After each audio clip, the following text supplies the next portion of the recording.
vamos a hablar de por qué algunas heridas nunca sanan. Y no estoy hablando de cómo te dejó tu ex. Hablo de heridas físicas, o sea, las que te haces tal vez cocinando, haciendo manualidades, no de ese tipo de manualidades cochinos, haciendo cosas. Nada grave, es un pequeño corte, sale un poco de sangre, te lavas la herida y te pones una curita y tú sigues con tu vida. Y una semana después ya ni siquiera te acuerdas de qué pasó, porque la herida desapareció y fin de la historia. O al menos eso parece. Porque mientras tú seguías viendo memes, jugando videojuegos y peleándote en internet con esa señora que no entiende, dentro de tu cuerpo ocurrió una de las operaciones biológicas más complejas que existen. Miles de millones de células se coordinaron, se enviaron señales químicas, se movilizaron proteínas, se construyeron nuevos vasos sanguíneos y se fabricó tejido nuevo. Y finalmente la herida se cerró. Todo sin que tú tuvieras que pensar en ello. Pero ahora imagina algo diferente. Imagina que esa herida nunca sana, una herida que permanece abierta durante semanas, meses e incluso años. Poco a poco se va infectando, que va destruyendo tejido y que puede terminar provocando gangrena. Y en los casos más graves te van a cortar la mano. Bueno, ahorita lo estoy hablando en broma, pero la verdad es que sí llega a ocurrir. Pero ¿cómo es posible que nuestro cuerpo sea capaz de reconstruir una herida y al mismo tiempo fracasar completamente en otras ocasiones? Pues hoy vamos a ver todo esto. ¿Qué pasa cuando una herida no se cierra? Una herida que tarda más de 4 o 6 semanas en cerrar suele considerarse una herida crónica. Y aunque puede sonar como un simple retraso, la realidad es que una señal de que algo está fallando profundamente. El problema no es solamente que la herida siga abierta. El problema es todo lo que puede ocurrir mientras permanece abierta. Imagínate que una ciudad sufrió un terremoto. Los equipos de emergencia llegaron, se limpiaron algunos escombros, pero después nadie terminó el trabajo. Las calles siguen destruidas, los edificios a medio construir y además comenzaron a aparecer delincuentes que aprovecharon el caos y pusieron todo esto patas para arriba. Pues algo muy similar ocurre en una herida crónica. Uno de los principales problemas es que la herida se queda atrapada en una fase que ya debería de haber terminado, que es la inflamación. En una herida normal la inflamación dura unos 4 días, pero en una herida crónica los macrófagos siguen enviando señales inflamatorias. Las células inmunes continúan llegando y las enzimas siguen destruyendo tejido, y el cuerpo nunca recibe la señal de avanzar a la siguiente etapa. Durante la inflamación aparecen enzimas llamadas metaloproteinasas y su función normal es eliminar el tejido dañado, y eso es algo bueno. Pero cuando la inflamación se prolonga demasiado, estas enzimas comienzan a destruir también tejido sano, el colágeno recién formado, los factores de crecimiento y proteínas necesarias para nuestra reparación. Y las bacterias van a aprovechar el caos, por supuesto. Muchas heridas crónicas desarrollan comunidades bacterianas llamadas biofilms. Y aquí hay algo fascinante y muy feo. Las bacterias no viven aisladas, construyen unas ciudades microscópicas donde nuestro sistema inmune y los antibióticos no pueden llegar. Por eso muchas infecciones crónicas son tan difíciles de eliminar, porque las bacterias no están simplemente sobre la herida, están escondidas dentro de una fortaleza en nuestro cuerpo. Hay muchos factores que afectan justamente que no se cierre la herida, por ejemplo, la falta de oxígeno. Toda reparación necesita energía y oxígeno. Si la herida recibe poco oxígeno, todo se vuelve más lento. La infección es algo que también puede llegar a entorpecer el proceso de sanación, la mala circulación o factores sistémicos. Y aquí vamos a hablar un poco de la diabetes. ¿Por qué es tan problemática? Pues si las heridas normales son una obra bien organizada, las heridas diabéticas son una obra donde absolutamente todo mal le sale. Y lo más sorprendente es que no existe una única causa, existen muchas y todas se potencian entre sí. Por ejemplo, el azúcar que daña las carreteras. Por nuestros vasos sanguíneos van a viajar alimentos como el oxígeno y materiales de construcción, así como trabajadores. Pero cuando la glucosa permanece elevada durante muchos años, comienza a dañar las paredes internas de los vasos sanguíneos. Y poco a poco estas carreteras se van deteriorando y se vuelven más estrechas,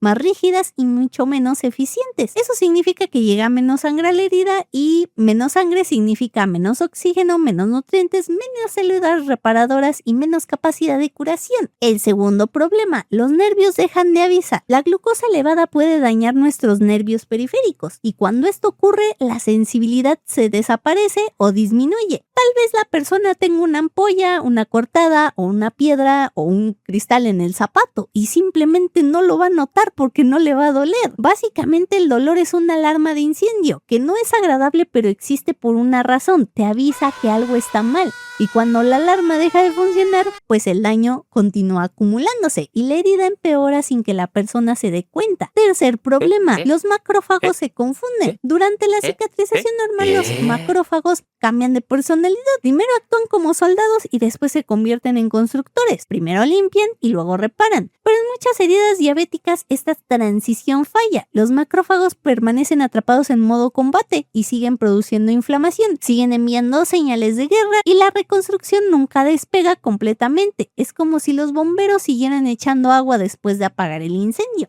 Problema 4. El estrés oxidativo. Aquí van a aparecer los radicales libres o moléculas extremadamente reactivas, que normalmente el cuerpo puede controlarlas, pero cuando tienes diabetes se producen en exceso y comienzan a dañar tu ADN, las proteínas y las membranas celulares. Es como intentar reparar una casa mientras alguien lanza ladrillos contra los trabajadores, pues te los deschaveta ahí. Problema 5. Los fibroblastos trabajan peor. Si recuerdan bien, los fibroblastos son nuestros albañiles favoritos, pero cuando la glucosa está elevada, afecta su funcionamiento, migran lentamente, fabrican menos colágeno y responden peor a las señales químicas. O sea, básicamente es como si estuvieran bien tomadotes tus trabajadores y no quisieran trabajar o lo hacen despacio y todavía mal. Problema 6. Se forman menos vasos sanguíneos nuevos. La angiogénesis también se ve afectada y esto es muy grave porque la herida necesita nuevas carreteras, nuevos vasos sanguíneos y nuevas rutas de abastecimiento. Y si los vasos no aparecen, pues la herida permanece atrapada en una situación de escasez permanente. Como resultado está el famoso pie diabético. Imagínense, junten todos estos problemas: menos sangre, menos oxígeno, menos sensibilidad, más inflamación, más infecciones y menos reparación. El resultado es una de las complicaciones más temidas de la diabetes, el pie diabético. Todo puede comenzar con algo aparentemente insignificante: una ampolla, un pequeño corte, una rosadura del zapato, algo que una persona sin diabetes probablemente curaría en unos 2-3 días, pero en una persona diabética esto puede transformarse en una úlcera profunda y cuando la zona deja de recibir suficiente sangre durante mucho tiempo, las células comienzan a morir y a esto se le llama necrosis y literalmente significa murición del tejido y el tejido se convierte en un lugar perfecto para las infecciones graves. Cuando esta situación progresa puede aparecer la gangrena, que es una condición extremadamente seria que puede poner en riesgo no solamente una extremidad, sino que también la vida del paciente, porque a veces se necesita una amputación. La amputación suele ser la última opción, mas no la primera. Los médicos intentan salvar siempre el tejido que sea posible, pero cuando la infección avanza y es grave, cuando existe necrosis extensa y cuando la circulación es insuficiente, y obviamente cuando la vida del paciente corre peligro, a veces retirar la extremidad es la única manera de detener el problema. Y aquí hay algo importante: una amputación no ocurre por una sola herida, ocurre por una cadena de eventos biológicos que comenzaron tiempo atrás, a veces e incluso varios años antes de que apareciera esa lesión. Cada cicatriz que tenemos es el recuerdo de una batalla microscópica y una batalla que normalmente ganamos sin siquiera darnos cuenta o no estamos muy conscientes de ellos. Y cuando una herida no sana descubrimos algo raro: que mantenerse vivo es muchísimo más complejo de lo que parece. Cerrar una herida no solo es tapar un agujero, sino que consiste en coordinar todo un ejército de células, proteínas y señales químicas que deben de trabajar en perfecta sincronía. Y quizá la próxima vez que te veas una pequeña cicatriz en tu piel, recuerdes que allí ocurrió una de las obras de ingeniería biológicas más importantes en tu cuerpo. Así que les invito a siempre revisar sus patitas o cualquier herida que tengan en el cuerpo, porque no sabes si podría ser diabético. Recuerda siempre estar yendo al doctor, por favor. Los quiero sanos, pollitos. Si te gusta este video, dale like y suscríbete para más contenido de este tipo. Muchas gracias por ver.